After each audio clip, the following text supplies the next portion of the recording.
ये छात्र छात्राओं, आज हम कक्षा 9वीं के सामाजिक विज्ञान विषय में इतिहास का चैप्टर 2 यूरोप में समाजवाद एवं रूसी क्रांति के बारे में हम आपको जानकारी देने वाले हैं। इस पार्ट में से हम आपको फरवरी क्रांति के बारे में हमने पिछले वीडियो में बता दिए थे। अब हम फरवरी क्रांति के बाद का समय और अक्टूबर क्रांति के बाद का समय के बारे में हम इस वीडियो में आपको जानकारी देने वाले हैं। और आने वाले वीडियो में हम गृह युद्ध के बारे में आपको जानकारी प्रदान करेंगे। लगातार इन वीडियो को प्राप्त करने के लिए आप इस चैनल को सब्सक्राइब करें, लाइक करें, शेयर करें और बेल आइकन दबाएं ताकि जो भी वीडियो हम अपलोड करें तो आपको उस वीडियो की नोटिफिकेशन तुरंत प्राप्त हो जाए। देखिए कि फरवरी क्रांति में क्या हुआ। फरवरी क्रांति हुई, उसके बाद में 2 मार्च 1917 को जार ने राजगद्दी छोड़ दी। तो कुछ लोग कब जार ने राजगद्दी कब छोड़ा, तो 2 मार्च 1917 को जार की गद्दी छोड़ने के बाद रूस का भविष्य संविधान सभा के हाथों में सौंप दिया गया। जब राजा ने गद्दी छोड़ दी तो उसका भविष्य, तो देश का भविष्य किसके हाथों में सौंपा गया? संविधान सभा के हाथों में सौंप दिया गया। उसका चुनाव सार्वभौमिक वयस्क मताधिकार के आधार पर हुआ। तो चुनाव किस प्रकार से हुआ? सार्वभौमिक वयस्क मताधिकार के आधार पर हुआ। अंतरिम सरकार में सैनिक अधिकारी, तो जो सरकार बनी थी तुरंत में उसमें सैनिक अधिकारी थे, भूस्वामी थे और उद्योगपति प्रभावशाली थे। उदारवादी और समाजवादी जल्दी से निर्वाचित सरकार का गठन चाहते थे। मतलब उदारवादी और समाजवादी चाह रहे थे कि जल्दी से चुनाव हो, मतलब निर्वाचन कार्य हो। और जब जार का शासन था तब जनसभा और संगठन नहीं पर पाबंदी थी। अब क्या हुआ? जनसभा करने और संगठन बनाने पर पाबंदी हट गई। और जनसभा और संगठन नहीं पर पाबंदी थी। अब क्या हुआ? जनसभा करने और संगठन बनाने पर पाबंदी हट गई।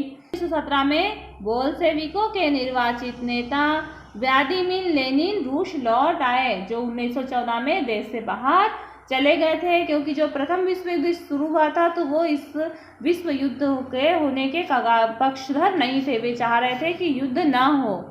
लेनिन ने अपने बयान में कहा, तो क्या कहा था? युद्ध समाप्त किया जाए। 3 बातें कही थी। युद्ध समाप्त किया जाए, सारी जमीन किसानों के हवाले कर दी जाए, बैंकों का राष्ट्रीयकरण कर दिया जाए। इसे ही अप्रैल थीसिस के नाम से भी जाना जाता है। तो क्वेश्चन आता है अप्रैल थीसिस क्या है? तो आपको ये तीनों पॉइंट नोट करना है अप्रैल थीसिस में। और लेनिन ने क्या सुझाव दिया? उन्होंने ये भी सुझाव दिया कि अपने रेडिकल उद्देश्यों को स्पष्ट करने के लिए बोल्शेविक पार्टी का नाम कम्युनिस्ट पार्टी रख दिया जाए। तो इन्होंने सुझाव दिया था कि जो बोल्शेविक पार्टी है उसका नाम क्या रखा जाए? कम्युनिस्ट पार्टी रख दिया जाए। बोल्शेविक पार्टी के ज़्यादातर लोगों को अप्रैल थीसिस के बारे में सुनकर काफ़ी हैरानी हुई। इनको ये समझ में बहुत ज़्यादा हैरानी हुई कि लेनिन के द्वारा जो कहे गए वक्तव्य हैं इस पर क्या सरकार खरी उतरेगी? अप्रैल थीसिस के बारे में उनको सुनकर के हैरानी हुई। अभी समाजवादी क्रांति के लिए सही वक्त नहीं आया है, इसलिए फिलहाल अंतरिम सरकार को ही समर्थन दिया जाना चाहिए। लोगों का मानना था कि समाजवादी पार्टी के लिए भी सही वक्त नहीं है। जो सरकार अंतरिम सरकार चल रही है उसी को समर्थन दिया जाना चाहिए। गर्मियों में मजदूर आंदोलन और फैल गया। औद्योगिक इलाकों में फैक्ट्री कमेटियां बनाई गई। इन कमेटियों के माध्यम से मजदूर फैक्ट्री चलाने के मालिकों के तौर तरीकों पर सवाल खड़ा करने लगे। ट्रेड यूनियनों की तादाद बढ़ने लगी। सेना में सिपाहियों की समितियां बनने लगी। जो सेना में सिपाहियों की समितियां बनने लगी। जून में लगभग 500 सोवियतों ने अखिल रूसी सोवियत कांग्रेस में अपने प्रतिनिधित्व भेजे। जैसा जैसा अंतरिम सरकार की ताकत कमजोर होने लगी और बोल्शेविकों का प्रभाव बढ़ने लगा, क्या हुआ? जो सरकार चल रही थी अंतरिम सरकार की धीरे धीरे ताकत कैसी होने लगी? कमजोर होने लगी। और किसका प्रभाव बढ़ने लगा? तो जो बोल्शेविक पार्टी थी उसका प्रभाव बढ़ने लगा। सरकार असंतोष को दबाने के लिए सख्त कदम उठाने लगी। मतलब सरकार को ये लग रहा है कि जनता हमसे असंतोष है, तो उसे दबाने के लिए सख्त कदम उठाने लगी। सरकार ने फैक्ट्रियां चलाने की, मजदूरों द्वारा की जा रही कोशिशों को रोकना और मजदूरों के नेताओं को गिरफ्तार करना भी शुरू कर दिया। सरकार ने ये भी कार्य किया कि अब जो आंदोलनकारी हैं, उनकी जो आंदोलन करने के लिए उभर रहे हैं, उनको रोका जाए, नेताओं को गिरफ्तार किया जाए। जुलाई 1917 में बोल्शेविकों द्वारा आयोजित किए गए विशाल प्रदर्शनों का भारी दमन किया गया। बहुत सारे बोल्शेविक नेताओं को छिपना और भागना पड़ा। गांवों में किसान और उनके समाजवादी क्रांतिकारी नेता भूमि पुनर्वितरण के लिए दबाव डालने लगे। इस काम के लिए भूमि समितियां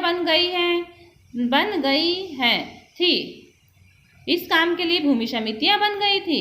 सामाजिक क्रांतिकारियों से प्रेरणा और प्रोत्साहन लेते हुए जुलाई से सितंबर के बीच किसानों को बहुत सारी जमीन पर कब्जा मिल गया।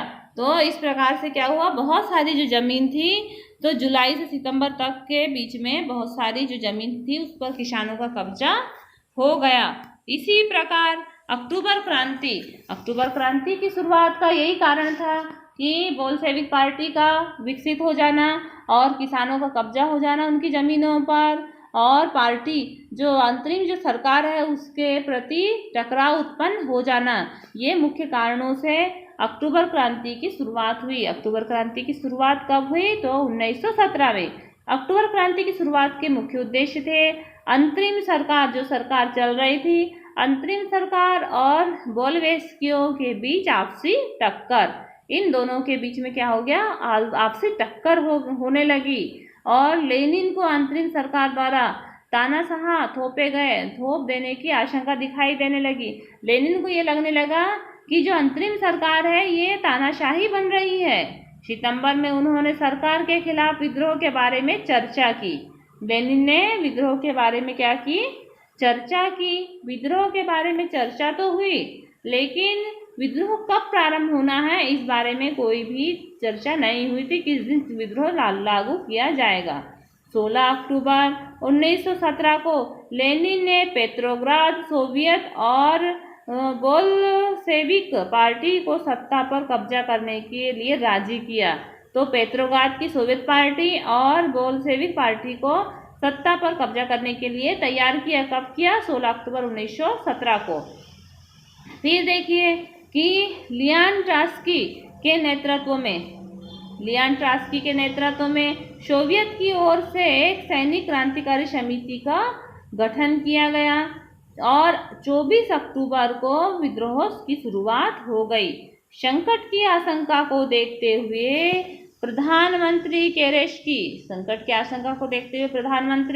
केरेस्की ने अपनी एक सैनिक टुकड़ी इकट्ठा करने के लिए वे शहर से बाहर चले गए और उन्होंने अपना वे तो बाहर चले गए ही, सरकार समर्थक सैनिकों को और अपने जो सरकारी जो सैनिक थे उनको सरकारी जो कार्यालय हैं, सरकारी दफ्तर हैं और भी जो सरकारी टेलीफोन टेलीग्राफ हैं, इन सभी पर नियंत्रण रखने के लिए सैनिकों को भेजा। उसी समय सरकार समर्थक सैनिकों को विंटर पैलेस की रक्षा के लिए भी रवाना किया गया। जो सरकार के समर्थक सैनिक थे उनको विंटर पैलेस की रक्षा के लिए भी भेजा गया। और इधर क्रांतिकारी समिति, तो इधर तो सरकारी समितियां हुई, इधर क्रांतिकारी समिति ने भी अपने समर्थकों को आदेश दे दिया कि सरकारी कार्यालयों पर कब्जा कर लें, मंत्रियों को गिरफ्तार कर लें। उसी दिन अरोरा नामक युद्धपोत ने विंटर पैलेस पर बमबारी शुरू कर दी। तो किसने, अरोरा नामक युद्धपोत ने। और शाम ढलते ढलते पूरे शहर में क्रांतिकारियों का नियंत्रण हो गया। पेट्रोग्राद में अखिल रूसी सोवियत कांग्रेस की बैठक हुई और इसमें बहुमत किसे मिला, और इसमें बहुमत बोल्शेविकों की कार्रवाई को समर्थन मिला। जो बोल्शेविक जो कार्य कर रहे हैं वो सही कर रहे हैं, इसका समर्थन लोगों ने किया। दूसरे तरफ जमकर के गोलीबारी हुई, खासतौर पर मास्को में सबसे ज़्यादा गोली बारूद कहाँ हुई? मास्को में। दिसंबर तक मास्को और पेट्रोग्राद इलाके पर बोल्शेविकों का नियंत्रण हो गया। अब हम देखते हैं कि फरवरी क्रांति कब हुई थी। तो फरवरी क्रांति 12 मार्च को हुई थी। अक्टूबर क्रांति 7 नवंबर को हुई थी। हम महत्वपूर्ण तिथियां भी देखते हैं। महत्वपूर्ण तिथियां हैं 1850 से 1880 रूस में समाजवाद पर बहस। 1898 Asian social democratic works party की स्थापना। तो 1898 में Asian social democratic workers party की स्थापना। 1905 खूनी रविवार की क्रांति और 1917 2 मार्च जारा द्वारा त्यागपत्र। 24 अक्टूबर पेट्रोग्राद में बोल्शेविकों का विद्रोह। फिर हम देखते हैं 1918 से 1920 1918 से 1920 गृह युद्ध और 19 में कामिस्टर्न का गठन।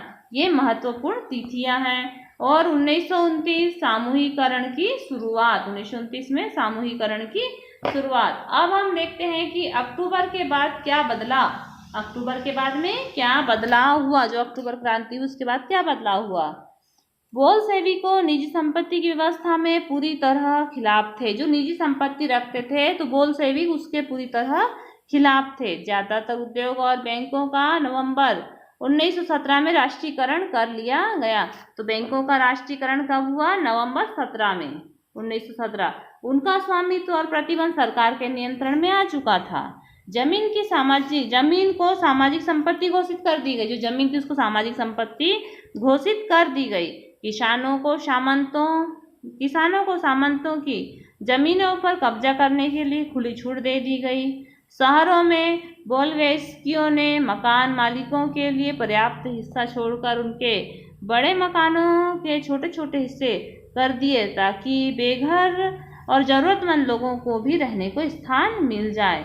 उन्होंने अभिजात वर्ग द्वारा पुरानी पदवियों के इस्तेमाल पर रोक लगा दी। परिवर्तन को स्पष्ट रूप से सामने लाने के लिए सेना और सरकारी अफसरों की वर्दियां बदल दी गई और 1918 में एक परिधान प्रतियोगिता आयोजित की गई, जिसमें एक परिधान प्रतियोगिता में सोवियत टोपी का चुनाव। ये है सोवियत टोपी देख रहे हैं, सिपाही ने पहने हुए हैं। और बोल्शेविकों पार्टी का नाम बदल करके रूसी कम्युनिस्ट पार्टी कर दिया गया। तो बोल्शेविक पार्टी का नाम क्या हो गया? रूसी कम्युनिस्ट पार्टी हो गया। नवंबर 1917 में बोल्शेविकों ने संविधान सभा के लिए चुनाव कराया। तो नवंबर में संविधान सभा के लिए चुनाव हुआ। जनवरी 1918 में असेंबली में बोल्शेविकों के प्रस्तावों को खारिज कर दिया गया। लेनिन ने असेंबली बर्खास्त कर दी। उनका मत था कि अनिश्चित परिस्थितियों में चुनी गई असेंबली के मुकाबले अखिल रूसी सोवियत कांग्रेस कहीं ज़्यादा अच्छा है। मतलब परिस्थितियां अनिश्चित हैं और अनिश्चित परिस्थिति में यदि हम किसी चीज़ का चुनाव करते हैं तो उससे अच्छा तो जो पुरानी चीज़ हमारी अच्छी है रूसी सोवियत कांग्रेस, वही सबसे ज़्यादा अच्छी है। मार्च 1918 में अन्य राजनीतिक सहयोगियों की असहमति के बावजूद बोल्शेविकों ने वेस्ट लिटोव्स्क में जर्मनी से संधि की। तो बोल्शेविकों ने कहाँ संधि की? किससे संधि की? तो जर्मनी से संधि की। कहाँ की? वेस्ट लिटोव्स्क में जर्मनी से संधि कर ली। आने वाले सालों में बोल्शेविक पार्टी अखिल रूसी सोवियत कांग्रेस के लिए होने वाले चुनाव में हिस्सा लेने वाली एकमात्र पार्टी रह गई। अब सिर्फ बोल्शेविकों की एकमात्र पार्टी रह गई जो अखिल रूसी सोवियत कांग्रेस में हिस्सा लेने वाली थी। और रूस एक दलीय राजनीतिक व्यवस्था वाला देश बन गया। ट्रेड यूनियनों पर पार्टी का नियंत्रण रहता था और गुप्तचरों, पुलिस और बोल्शेविकों की आलोचना करने वालों को दंडित कर दिया जाता था। बहुत सारे युवा लेखक और कलाकार भी पार्टी की तरफ आकर्षित हुए क्योंकि यह समाजवाद और परिवर्तन के प्रति समर्पित थी। अक्टूबर 1917 के बाद ऐसे कलाकारों और लेखकों ने कला और वास्तुशिल्प के क्षेत्र में नए प्रयोग किए, लेकिन पार्टी द्वारा थोपे गए सेंसरशिप के कारण बहुत सारे लोगों को पार्टी से मोह खत्म हो गया। ने अक्टूबर क्रांति और फरवरी क्रांति के बाद का समय के बारे में जानकारी अध्ययन की और अक्टूबर क्रांति के बाद जो हुआ था उसके बारे में भी अध्ययन किया। अब हम आने वाले वीडियो में गृह युद्ध और सामाजिक समाज का निर्णय, इन सब चीज़ों के बारे में आपको विस्तार से अध्ययन करवाएंगे। क्या यह आपको वीडियो पसंद आया? वीडियो पसंद आया हो तो लाइक करें। आपने हमारे चैनल को सब्सक्राइब नहीं किया है तो सब्सक्राइब करें। बेल आइकन को अवश्य दबाएं ताकि जो भी वीडियो डालें उसकी नोटिफिकेशन आप तक तत्काल पहुंच जाए। इस प्रकार आप पढ़ाई अपनी कर सकते हैं। धन्यवाद।